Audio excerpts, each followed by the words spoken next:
Felicity. I'm one of the recruitment team here at Richmond, the American International University in London. And I'm Paul Rekret, and I teach on the MA program in International Relations.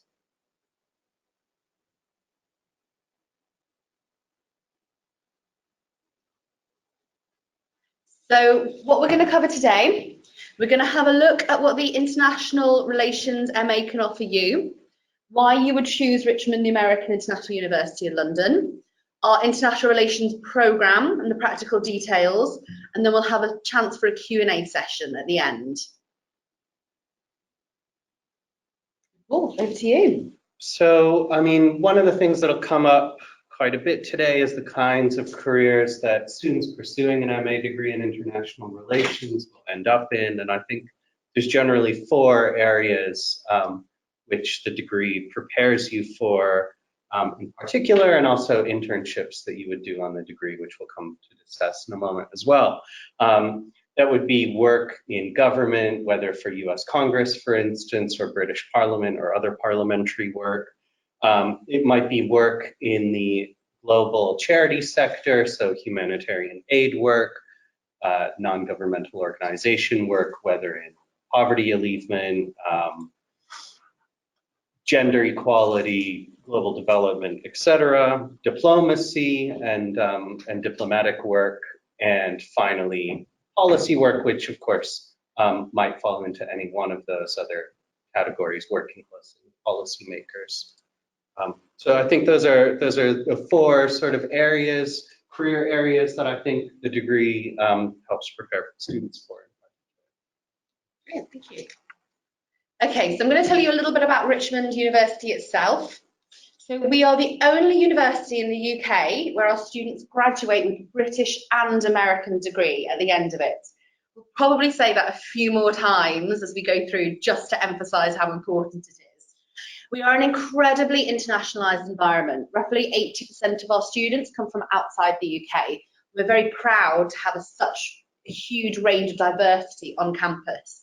Last year, we were even awarded the Best International Student Experience in the Independent HE Awards, because we really know how to look after you guys and make sure that you feel comfortable on campus. Our faculty are world-renowned experts in international relations in their various fields, and we have a very high graduate employment rate, which we think is directly related to making sure you have professional experience as part of the programme. At the moment, we have a class size which is on average 10 students. So very small, very personable. You really get to know everyone in your classroom. You might grow a little bit next year, but you're still going to have that very personalised experience. You have a high number of contact hours a week.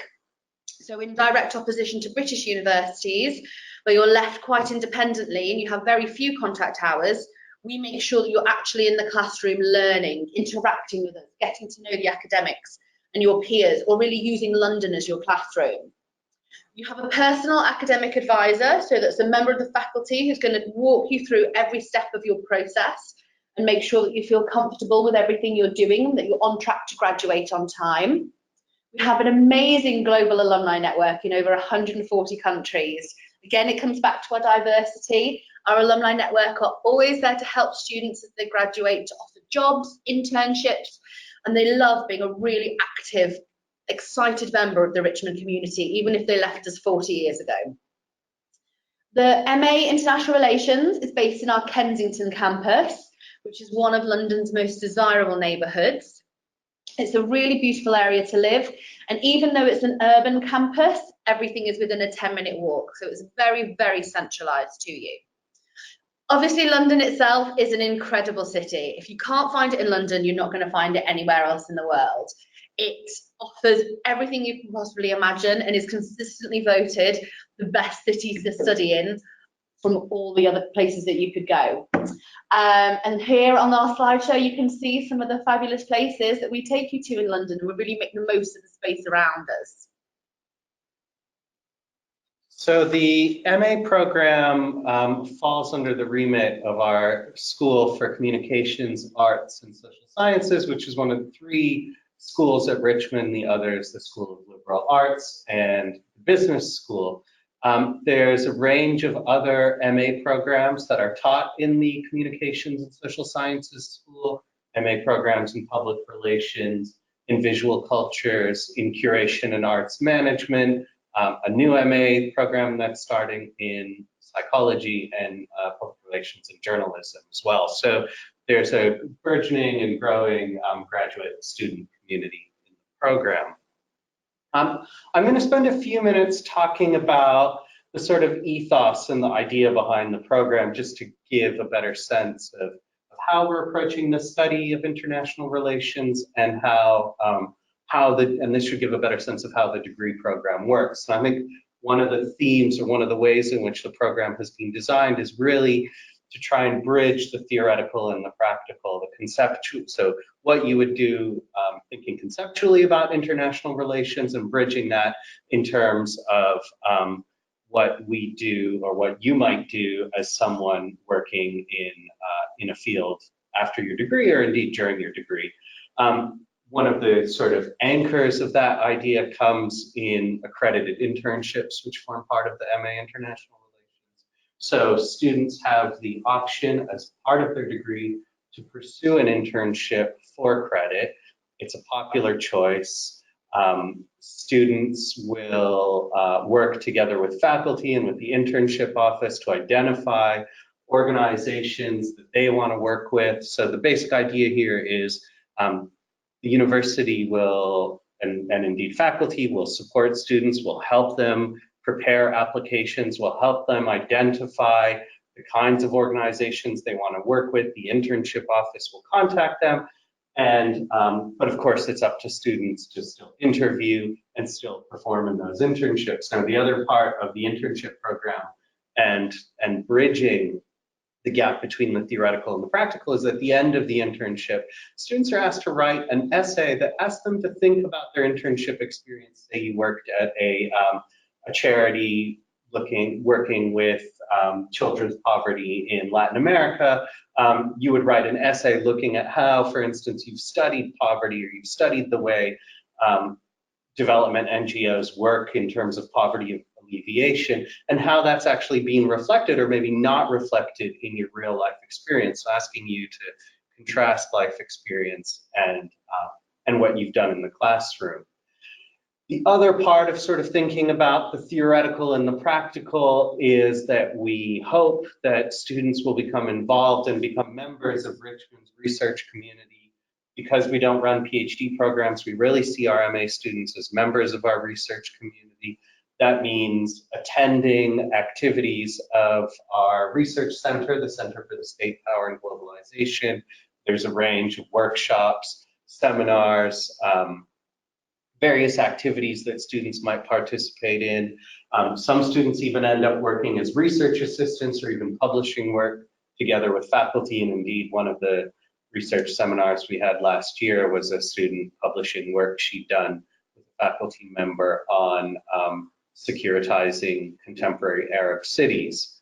The other part of that sort of practical element is the way in which we encourage students to, or we organize trips for students to engage with and to participate with. So in recent years, those have included trips to Brussels to visit the NATO headquarters, to visit Cuba. I had a faculty member who was doing research on women's rights. I think I'm jumping ahead of slides, aren't I? In any event, a colleague who was doing research on women's rights and women's labor in Cuba, and a group of students accompanied her on a research trip. So those are other elements of that theoretical and the practical. Felicity's already mentioned the UK and US degree in one program, and indeed small class sizes, which of course, as I always tell applicants, it means that you'll get to know your faculty very well. It's a more informal relationship.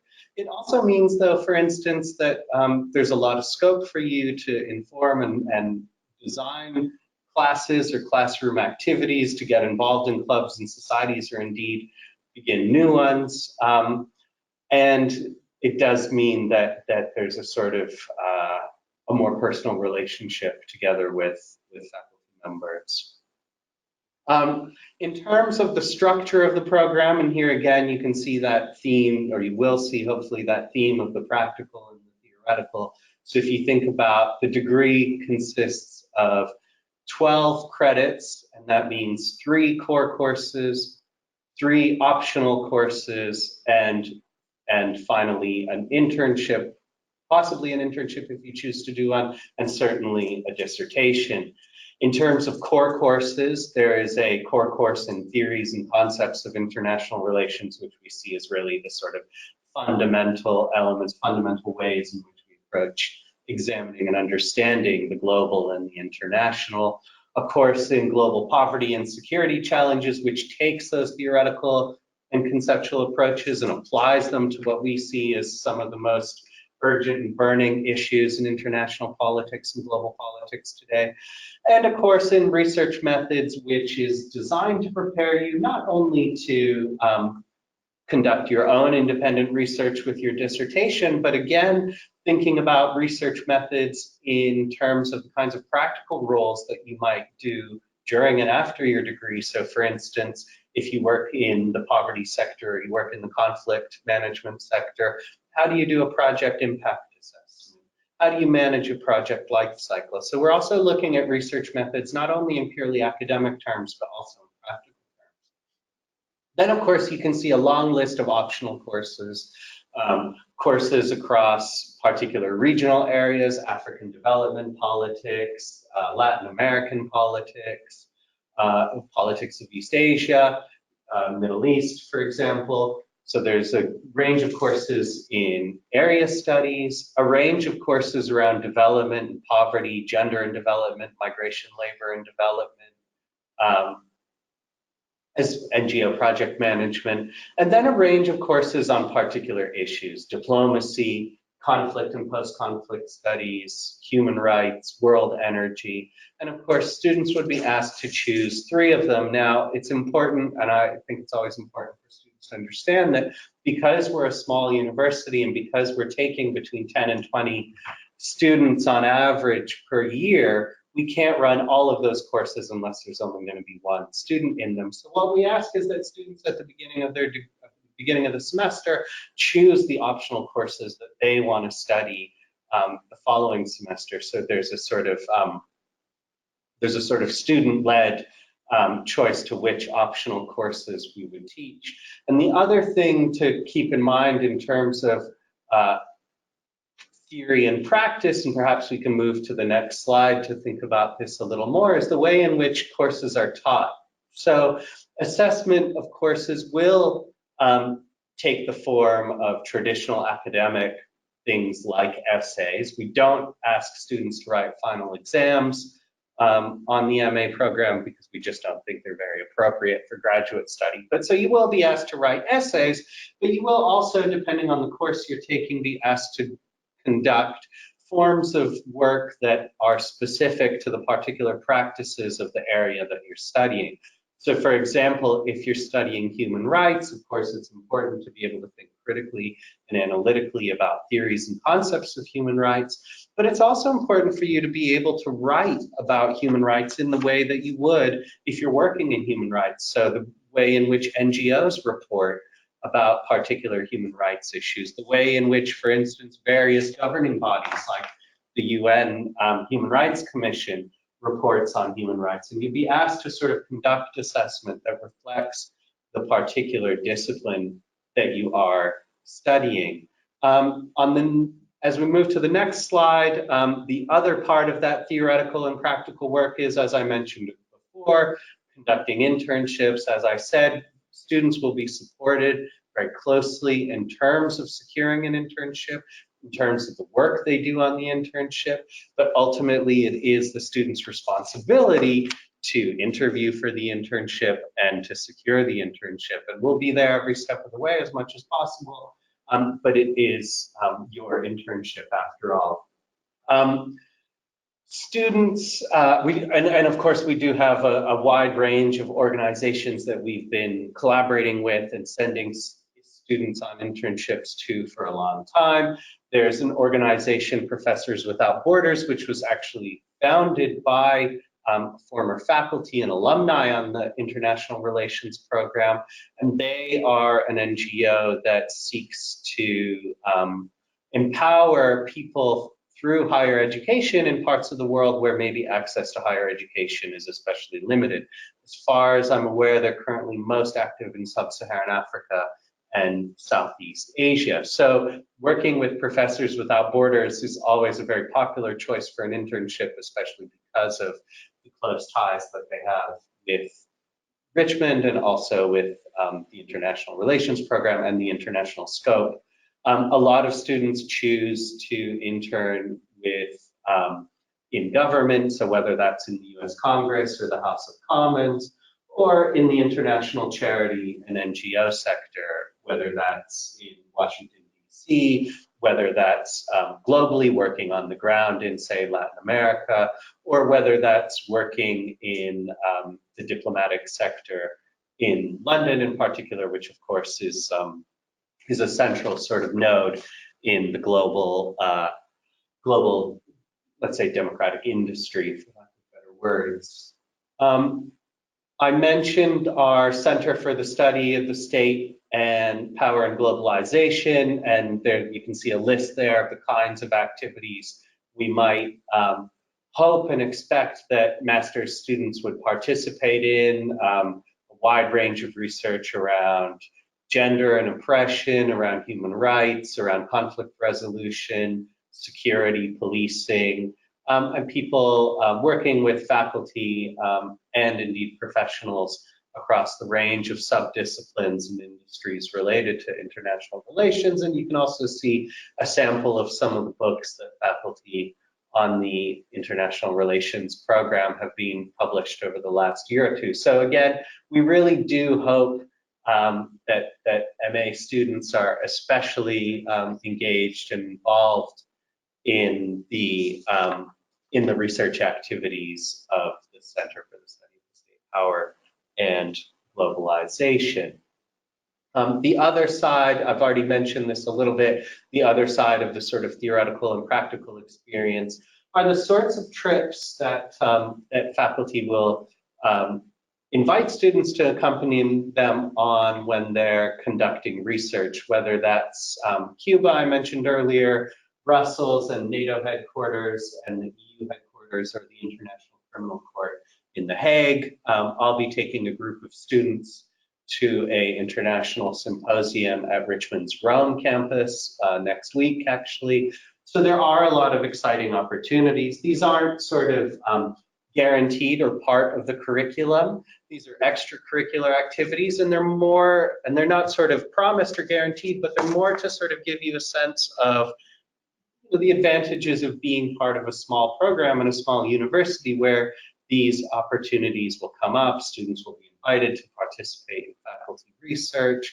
Of course, I always point out to applicants that a small program isn't for everyone. You can't sort of be anonymous, and professors will know you by name, which means sort of not doing the reading and sort of trying to snooze your way through class isn't an option, but the flip side to that is the sorts of opportunities, research and otherwise, that we can offer. And just to give you an introduction to some of the faculty that you might be working with, they work on a range of sort of sub areas of international politics, whether that's the US presidency, democracy and democratization, globalization, or conflict management, for instance. I think I'm going to stop there. I think that hopefully gives a pretty good sense of the sort of nitty-gritty of the program. I'm going to pass it back to Felicity to talk a little bit more about the profile of the class and the university.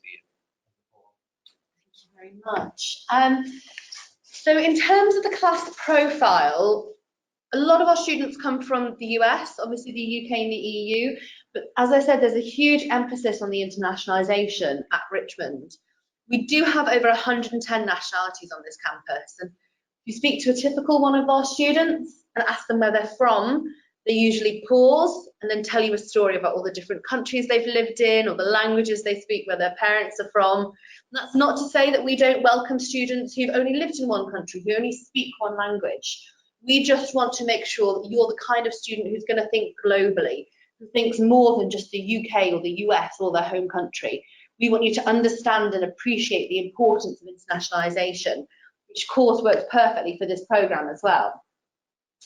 The average age for the students on this course is 28, and the majority tend to sit between 23 and 31. Not to say that we wouldn't welcome any more mature students, they certainly bring some very different and very interesting experience to the classroom. On average, our students have between 3 to 4 years work experience, and that work experience can vary from waitressing or working in a shop to actual professional work experience. Our International Relations MA, we offer it in 2 different forms. So you can do it full-time. So your full-time programme can be 1 year, or it can be spread across 18 months, depending on when you start. Or if you want to do it part-time, you can do it over 2 years. We offer 2 start dates. So we start very early in September, or you could start very early in January. And as I said, it's based in our Kensington campus in London. In terms of the admissions procedure, so you can apply directly to the university through our website. It's a very simple form, and then you just send the additional documents to us, or you can go through the UCAS application process, which again is very simple. There's just a few more details to hit with UCAS. Our next intake is for September 2019, and we're still very much open for applications for it. Our tuition fees do vary in terms of where you come from. So our home and EU students, you're on £7,200 per year, and you do have access to Student Finance England funding as well. Our international students, you're looking at £12,500 for the year, and our US students is $18,125 for the year. So that's all your tuition, but it doesn't include any of your accommodation, your dormitories. That's a separate payment. So when you apply, we need to see your completed postgraduate application form. That's the most basic thing that we need to see.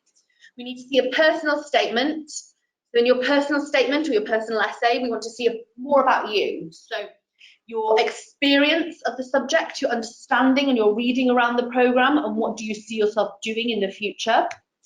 We'll also ask you for a CV or resume, depending on how long you've been out of education.